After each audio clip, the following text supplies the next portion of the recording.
عورت کو گود میں بٹھا کر ہم بستری کرنے کا فائدہ۔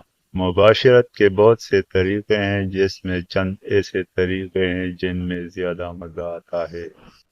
اس میں سے ایک یہ طریقہ ہے کہ مرد بیٹھ کر اپنی ٹانگیں سیدھی رکھتا ہے اور عورت اس کے نفس کے اوپر آ کر بیٹھ جاتی ہے۔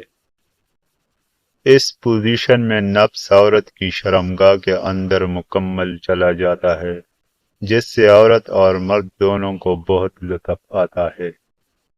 مگر اس پوزیشن میں حمل ٹھہرنے کے امکانات بہت کم ہوتے ہیں، کیونکہ جب مرد فارغ ہوتا ہے تو ساری منی واپس آ جاتی ہے۔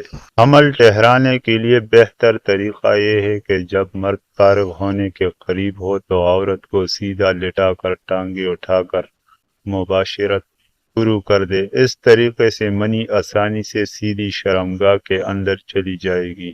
اس طریقے سے حمل ٹھہرنے کے امکانات بڑھ جاتے ہیں۔ اگلی ویڈیو میں بتاؤں گا کہ گھوڑی بن کر ہم بستری کرنا کیسا ہے۔